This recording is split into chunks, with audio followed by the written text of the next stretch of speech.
Hi there. In this tutorial we'll be taking a look at the player checkpoint marker. Now of course to access this marker we're going to have to go over to our library and click on markers. Now you'll see the player checkpoint which is a orange arrow in your library panel. Now first I'll explain what the player checkpoint does.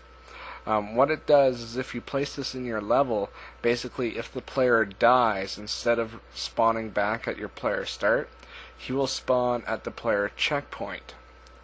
So as you can see, if we take a look at the current level which I have set up, which is basically just 3 rooms, we have a player start, which he'll go through 2 doors into a safety room here, where this is where I'm going to put our checkpoint, and then into another room which is filled with a hurt zone.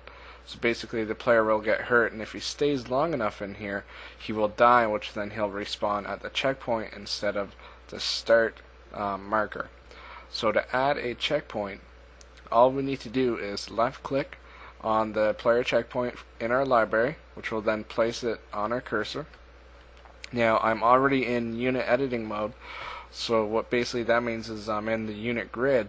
So to do this, all I have to do is hit B on my keyboard twice, which will then put me into a unit mode. Now, with the checkpoints, you can also rotate the checkpoint. What this will do is, say if the player dies and I have it rotated this way, the player will start off facing down, thinking he has to go this way instead of back up. So you'll want to make sure you have your checkpoints facing the correct way. So to put a checkpoint in, all I have to do is left click, and it's done. You can have as many checkpoints as you want in your game. Just be sure to put them in the place where a player will walk over them. So such like in a hallway or something like that.